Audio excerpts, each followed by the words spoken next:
Welcome to GK updates. GK అప్డేట్స్కి స్వాగతం. హిందువులు అన్ని జీవుల్లోనూ దేవుణ్ణి చూశారు. అందువల్లనే ఆవులు వంటివి పూజనీయ జంతువులయ్యాయి. అలాగే కొన్ని పర్వతాలు పుణ్యస్థలాలయ్యాయి, కొన్ని నదులు పుణ్య నదులయ్యాయి. అలాగే చెట్లలో కూడా దేవుణ్ణి చూశారు. కొన్ని చెట్లను దేవతా వృక్షాలు అన్నారు. నిజానికి చెట్లు భూమి మీద సౌరశక్తిని గ్రహించుకునే కేంద్రాలలో ఒకటి. మనకు కాయలు, పండ్లు, పూలు, ఔషధాలు ఇవ్వడంతో పాటు వంట చెరుకు వంటివి ఇచ్చి మానవాళి మనుగడకు ఎంతగానో తోడ్పడుతున్నాయి. కాగా చెట్లకు మనుషుల మాదిరిగానే ఆనందం, బాధ వంటివి ఉంటాయని మనువు పేర్కొన్నారు. హిందువులు పవిత్రమైన వృక్ష జాతులుగా పేర్కొనే వాటిలో తులసి, రావి, వేప, మారేడు, మర్రి, అశోక, ఆమ్ల, అరటి, చందనం, వెదురు, మేడి, జమ్మి, మామిడి మరికొన్ని ఉన్నాయి. కొన్నిటికి అద్భుతమైన ఔషధ శక్తులు ఉండడం విశేషం. కొన్ని దేవతా వృక్షాల విశేషాలు తెలుసుకుందాం. తులసి చెట్టు హిందువులకు చాలా పవిత్రమైనది. తులసి చెట్టు ప్రతి హిందువు ఇంట్లో తులసి పూజింపబడుతుంది. ఆధ్యాత్మికంగానే కాదు, ఆరోగ్యపరంగానూ తులసికి విశేష ప్రాధాన్యత ఉంది. విష్ణువుకు తులసి ప్రీతికరమైనది. తులసి దళంతో విష్ణు భగవానుడు పూజలు అందుకుంటాడు. 24 గంటలు ప్రాణవాయువును ఇస్తుంది. తులసి పవిత్రతను తెలిపే ఒక శ్లోకం ఉంది. తులసికి మనసును, ఉద్వేగాలను, శరీరాన్ని పరిశుద్ధం చేసే శక్తి ఉంది.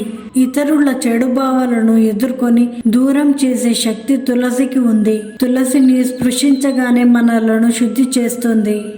యన్మూలే సర్వతీర్థాన్ని యన్మధ్యే సర్వదేవతః యదగ్రే సర్వవేదాశ్చ తులసి త్వాం నమామ్యహం. మూలంలో సర్వతీర్థాలు, మధ్యలో సర్వదేవతలు, అగ్రభాగంలో సర్వ వేదాలు గల తులసికి నమస్కరిస్తున్నాను అని అర్థం. మారేడు చెట్టు మారేడు పత్రాలని సంస్కృతంలో బిల్వ పత్రాలు అంటారు. మారేడు దళాలు శివుడికి ప్రీతికరం. అందుకే ఆయనకు 1,00,000 పత్రి పూజలో బిల్వాలు వాడతారు. మారేడు దళాలను కొన్ని రోజులలో, తిథులలో కోయరాదనే నిబంధన కూడా ఉంది. అమృతోద్భవ శ్రీవృక్ష మహాదేవ ప్రియ సదా గృహామి తవ పత్రాన్ని శివపూజార్థమాదరాత్. మారేడు అమృతం నుంచి ఉద్భవించిందనే శ్రీవృక్షం అని పేరు. అలాగే ఎప్పుడు శివునికి ఇష్టమైనది. అటువంటి నీ పత్రాలను శివపూజ నిమిత్తం కోస్తున్నాను అని దీని అర్థం. 3గా కలిసి ఉన్న బిల్వ దళాలను శివుని పూజకు వాడతారు. ఈ 3 పత్రాల దళం శివుని 3 కన్నులకు ప్రతీక అని భావిస్తారు. మారేడులో ఔషధ గుణాలు అధికం. కడుపులో మంటకు కారణమయ్యే అసిడిటీ వంటి సమస్యలకు, కొన్ని ఉదర సంబంధ వ్యాధులకు మారేడు చూర్ణం, మారేడు ఆకుల కషాయం పనికొస్తుంది. మారేడు లక్ష్మీదేవికి ప్రీతికరం. లక్ష్మీదేవి కుడి చేతితో సృష్టించిన చెట్టు మారేడు చెట్టు. అందుకే ఆ చెట్టుకు పండిన కాయని శ్రీఫలం అంటారు. లక్ష్మీదేవి మరో రూపమే ఈ మారేడు వృక్షం. మనకు శాస్త్రంలో 5 లక్ష్మీ స్థానాలు ఉన్నాయని చెప్పారు. అందులో మారేడు దళం ఒకటి. అరుణాచలంలో బహుబీలవ దళం ఉంటుంది. అది 3, 9 పత్రాలు ఉంటాయి. పుష్పాలతో పూజ చేసేటప్పుడు తొడిమె లేకుండా పూజ చేయాలి. మారేడు దళముతో పూజ చేసేటప్పుడు కాడను తీసివేయకుండా ఈనెను పట్టుకొని శివలింగంపై వేస్తారు. మారేడు దళంతో పూజ చేసినప్పుడు బీల్వం ఈనె శివలింగానికి తగిలితే ఐశ్వర్యం కలుగుతుంది. శివుణ్ణి మారేడు దళంతో పూజ చేయగానే ఈశ్వరుడు త్రియాయుషం అంటాడట. బాల్యం, యవ్వనం, కౌమారం ఈ 3ంటిని నువ్వు చూస్తావు అని ఆశీర్వదిస్తాడట. మారేడు చెట్టుకి ప్రదక్షిణ చేస్తే 3 కోట్ల దేవగణానికి పూజ చేసినట్టు. ఉసిరి చెట్టు ఉసిరి చెట్టుని దాత్రి వృక్షం, ఆమ్లక వృక్షం అంటారు. ఉసిరి చెట్టు మూలంలో విష్ణుమూర్తి, కాండంలో శివుడు, అగ్రభాగంలో బ్రహ్మ, కొమ్మలలో సూర్యుడు, ఉపశాఖలలో సర్వదేవతలు ఉంటారని పురాణాలు చెబుతున్నాయి. కార్తీక మాసంలో ఉసిరికాయపై ఒత్తులు వేసి దీపం వెలిగిస్తారు. ఈ దీపం కార్తీక దామోదరునికి అత్యంత ప్రీతిపాత్రమైనది. ఉసిరి చెట్టు గాలి కూడా ఆరోగ్యానికి మంచిది. ఉసిరి చెట్టు ఇంట్లో ఉంటే వాస్తు దోషాలు తొలగిపోవడంతో పాటు దుష్ట శక్తులు కూడా ఇంట్లో ప్రవేశించకుండా ఉంటాయి. నరదిష్టి ఆ ఇంటి నలుమూలలా ప్రవేశించదు. ఉసిరి చెట్టులో శ్రీ మహావిష్ణు, లక్ష్మీదేవి కొలువై ఉంటారు. ఉసిరి చెట్టుకు 8 వైపులా 8 దీపాలను పెట్టి 8 ప్రదక్షిణలు చేస్తే సకల బాధలు తొలగి మంచి జరుగుతుందని పురాణాలు చెబుతున్నాయి. కార్తీక మాసంలో శివాలయంలో ప్రతి సోమవారం ఉదయం సాయంత్రం ఎవరైతే దీపం పెడతారో వారు అప్పటి వరకు చేసుకున్న పాపాలు తొలగిపోతాయి. అపమృత్యు దోషాలు తొలగిపోతాయి. ఉసిరి చెట్టు మహిమ విన్నా చెప్పినా కోటి జన్మల పుణ్యం వస్తుంది. రావి చెట్టు.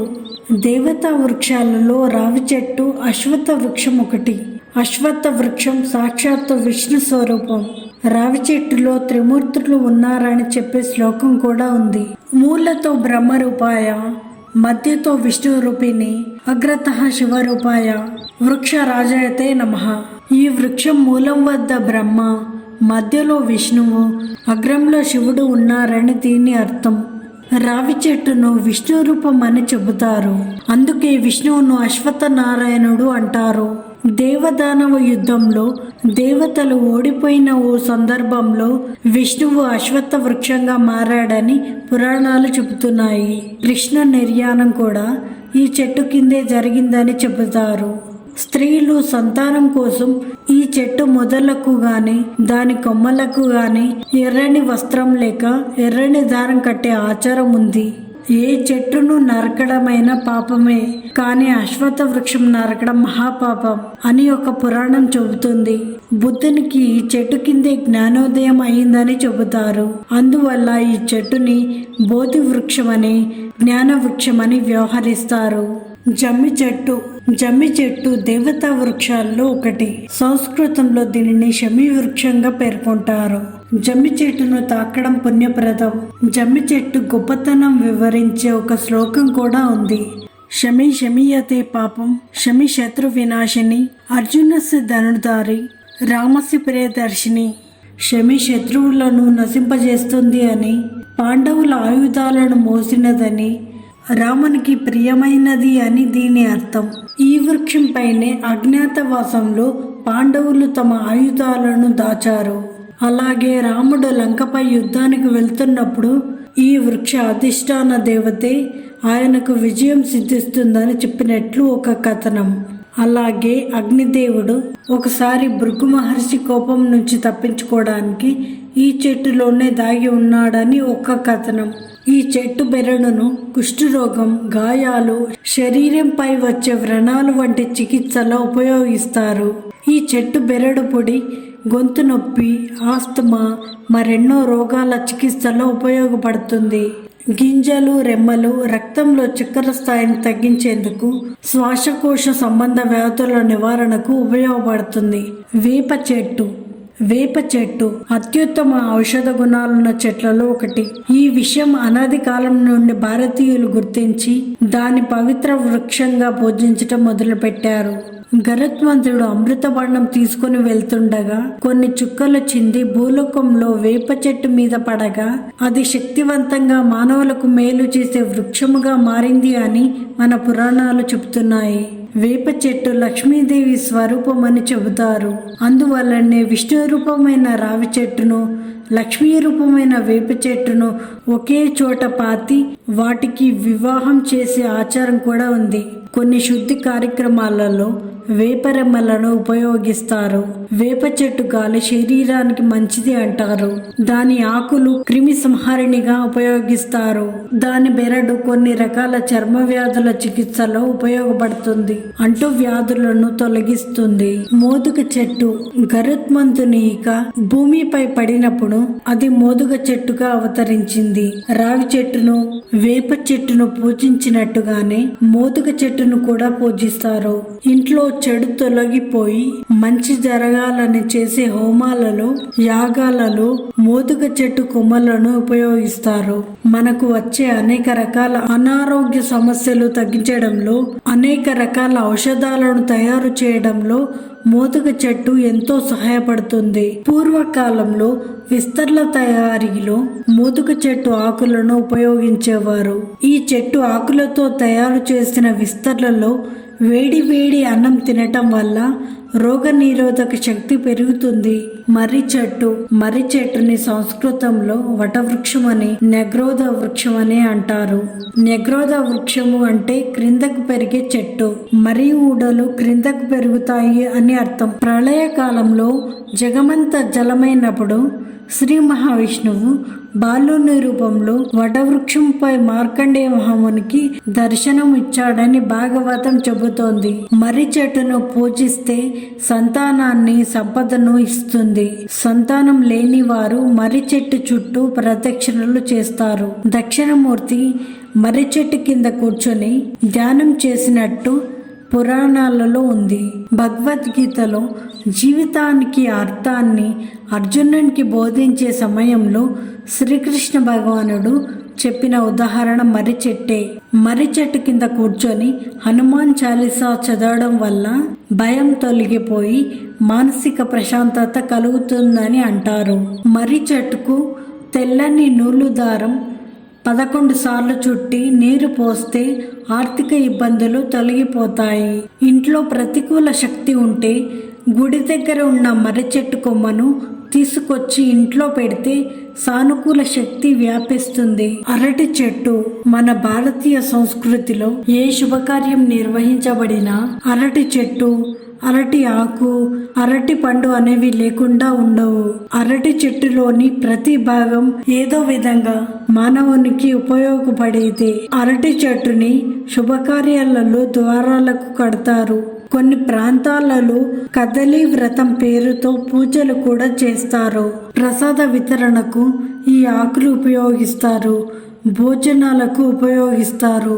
అరటి ఆకులో విటమిన్ ఏ, విటమిన్ సి ఉంటాయి. అరటి ఆకుపై ఆహారాన్ని ఉంచినప్పుడు ఆకులో ఉండే పోషకాలు ఆహారానికి బదిలీ అవుతాయి. అలా మీరు తినే ఆహారం పోషక విలువల్ని పెంచుతుంది. ఈ ఆకులు ఆహారానికి తేలికపాటి మట్టి రుచిని అందిస్తాయి. ఇది ఆహారం రుచిని పెంచుతుంది. కొందరు తెలియనితనంతో అరటి చెట్టును గుట్రాలిగా భావించి చూస్తారు. పెళ్లి అయ్యి భార్య చనిపోయినా, 2 సార్లు అయి విడిపోయినా లేక చనిపోయినా అతనికి 3వసారి అరటి చెట్టుకు ఇచ్చి పెళ్లి చేస్తారు. ఎందుకంటే అతని జాతకంలో ఉన్న మహాదోషాన్ని తొలగించి అతని జీవితం చక్కదిద్దుతుందని ఇలా కళ్యాణం జరిపిస్తారు. అరటి పువ్వు, అరటి పండును మించి ఆరోగ్యాన్ని ఇచ్చేది అరటి పువ్వు. డయాబెటీస్ ఉన్నవారు అరటి పువ్వు కూర తరచూ తినటం వలన చక్కెర స్థాయిలు క్రమంగా తగ్గిపోతాయి. షుగర్ అదుపులోకి వస్తుంది. రక్తహీనత ఉన్నవారు అరటి పువ్వు కూరని తరచూ తినాలి. దీంతో రక్తం బాగా పడుతుంది. మూత్రపిండాల వ్యాధితో ఇబ్బంది పడేవారు అరటి పువ్వు కూరను తినటం మంచిది. అరటి పువ్వు కూర వల్ల జీర్ణ సంబంధ సమస్యలు పోతాయి. గ్యాస్, అసిడిటీ, మలబద్ధకం వంటివి దూరం అవుతాయి. అరటి పువ్వు కూర తరచూ తినటం వల్ల స్త్రీలకు ఋతుక్రమం సరిగ్గా ఉంటుంది. ఆ సమయంలో వచ్చే ఇబ్బందులు తొలగిపోతాయి. పాలిచ్చే తల్లులకు ఇది మంచి ఆహారం. చాలా పోషకాలు లభించడం వల్ల తల్లికి, శిశువుకు మంచి చేస్తుంది. చందనం చెట్టు, చందన వృక్షాన్ని దేవతా వృక్షంగా భావిస్తారు. చందనం చెక్క అరగదీయడం వల్ల వచ్చే చందనం నిత్య పూజలో ఒక భాగం. శివుని అభిషేక ద్రవ్యాలలో ఒకటి చందనం. చందనాన్ని చాలామంది ఆచార పారాయణులు నుదిటికి, ఛాతి మీద రాసుకుంటారు. నుదిటి మీద రాసుకుంటే తలలో వేడి చేరకుండా, తలనొప్పి రాకుండా చూస్తుంది. గుండెలపై రాసుకోవటం వల్ల హృదయానికి మేలు చేసి గుండె జబ్బులు రాకుండా రక్షణనిస్తుంది. ఆడవారు సాధారణంగా గంధాన్ని మెడకి, కొన్ని ప్రాంతాలలో దవడలకు రాసుకుంటారు.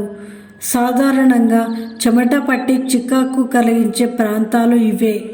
కంఠమూడి ఉండే ప్రదేశంలో విశుద్ధి చక్రం ఉంటుంది. వేళ్లతో ఆ ప్రాంతాలలో గంధం పోయటం వల్ల విశుద్ధి చక్రానికి కాపుదల ఉంటుంది. మామిడి చెట్టు కూడా దేవతా వృక్షమే. రామాయణం, మహాభారతం, ఇతర పురాణాలలో దీని ప్రస్తావన ఉంది. మామిడి పండును ప్రేమకు, సంతాన సాఫల్యతకు చిహ్నంగా భావిస్తారు. ఏ శుభకార్యమైనా మామిడి ఆకు తోరణాలు కట్టకుండా ప్రారంభం కాదు. అయితే మామిడి చెట్టును ఇంటి బయటే నాటాలి. నైరుతి దిశ ఉత్తమము. మామిడి చెట్టు ఇంటి ముందు ఉంటే అశుభం. ఇంటికి కొద్ది దూరంలో ఉంటే మంచిది. ఇంట్లో మామిడి చెట్టు నీడ పడకూడదు అంటారు. కానీ ఇంటి దగ్గర ఇప్పటికే మామిడి చెట్టు ఉంటే దాన్ని అస్సలు తొలగించకండి. మీరు దాని సమీపంలో తులసి మొక్కను నాటాలి. అది ప్రతికూల శక్తిని అంతం చేస్తుంది. కొబ్బరి చెట్టును కల్పవృక్షంగా వ్యవహరిస్తారు. అన్ని దైవ సంబంధమైన కార్యాలలోనూ కొబ్బరికాయను కొట్టి ప్రారంభిస్తారు. పూర్ణ కుంభంలో పైన ఉంచేది కొబ్బరికాయనే. కొబ్బరికాయను శివస్వరూపంగా, దానిపైన ఉన్న 3 నల్ల మచ్చలను త్రినేత్రాలుగా పేర్కొంటారు. కొబ్బరికాయ నీరు మనుషులు తాగని స్వచ్ఛమైన జలమని నమ్ముతారు. దేవతలకు కొబ్బరి నీటితో అభిషేకం కూడా చేస్తారు. కొబ్బరి చెట్టుపై లక్ష్మీదేవి నివాసం ఉంటుందని నమ్ముతారు. వాస్తు ప్రకారం ఇంట్లో లేదా ఇంటి బయట కొబ్బరి చెట్టు ఉంటే ఆనందం, శాంతి నెలకొంటాయి. కొబ్బరి చెట్టుని ఇంటికి దక్షిణం లేదా పడమర దిశల్లో నాటాలి. అశోక వృక్షాన్ని కామదేవునికి ప్రతీకగా భావిస్తారు. ఈ చెట్టు ఎక్కడ ఉంటే అక్కడ శోకం ఉండదని అంటారు. అశోక వృక్షం పేరు చెప్తే సీతాదేవి గుర్తుకు వస్తుంది. సీతాదేవిని రావణుడు బంధించింది అశోకవనంలోనే. అందుకే ఆ తర్వాత కాలంలో అశోకకు సీతాశోక అని పేరు వచ్చింది. హనుమంతుడు సీతాదేవిని అశోకవనం కిందని కనుగొన్నాడు. మన్మధుడి పూల బాణాలలో అశోక పుష్పాలు కూడా ఒకటి. సంతానం కోరేవారు ఒక మంచి రోజు చూసుకొని అశోక వృక్షం కింద సీతారాముల పటాన్ని ఉంచి పూజిస్తే సంతాన ప్రాప్తి కలుగుతుందని శాస్త్రాలు చెబుతున్నాయి. గౌతమ బుద్ధుడు లుంబిని వనంలో అశోక వృక్షం కిందనే జన్మించాడు. అందువల్ల వీటిని బౌద్ధ రామాలలో ఎక్కువగా నాటుతుంటారు. మేడి చెట్టుని సంస్కృతంలో ఉదంబర వృక్షము, క్షీర వృక్షము, దత్తాత్రేయ వృక్షము అంటారు. ఈ వృక్షంలో దత్తాత్రేయుడు కొలువై ఉంటాడు. ఈ విషయం చాలా మందికి తెలియదు. మేడి చెట్టును పూజించే సాంప్రదాయం పూర్వకాలం నుండి ఉంది. వెదురు చెట్టు శ్రీకృష్ణుని మురళి వెదురుతోనే తయారైనందున వెదురుని దేవతా వృక్షంగా భావిస్తారు. వెదురు చెట్టు ఇంట్లో ఉంటే సానుకూల శక్తి వ్యాపింపజేస్తుంది. వెదురు చెట్టు తన చుట్టూ ఉన్న గాలిలోని చెడు వాయువులు, మూలకాలను లాగేసుకుంటుంది. ఇంట్లో వారికి మంచి ఆరోగ్యాన్ని ఇస్తుంది. వాస్తు ప్రకారం వెదురుని తూర్పు వైపున ఉంచాలి. వెదురు కాలుష్యాన్ని తగ్గిస్తుంది. దాన్ని చూసినప్పుడు మనసుకు ఆహ్లాదాన్ని, హాయిని ఇస్తుంది. తూర్పు అనేది మనకు అత్యంత పవిత్రమైన దిక్కు. ఉదయం తూర్పు దిక్కున సూర్య నమస్కారం చేయడం మన ఆచారం. అలాంటి తూర్పు వైపున వెదురు మొక్క లేదా వెదురు చెట్టును పెంచడం ద్వారా కుటుంబ సభ్యులు తరచూ ఆ పచ్చదనాన్ని చూస్తూ మానసికంగా ఆనందాన్ని పొందుతారు. వారికి తెలియకుండానే వారి శరీర కణాలు ఉత్తేజితం అవుతాయి. ఇంట్లో వారంతా ప్రశాంతంగా ఉంటారు. ఎప్పుడైతే మనస్పర్ధలు లేవో అంత బాగుంటుంది. ఆనందాన్ని, ఆహ్లాదాన్ని, ఆరోగ్యాన్ని, ఆధ్యాత్మికతను సాంప్రదాయంలో మిళితం చేసిన సంస్కృతి మనది. ధన్యవాదాలు.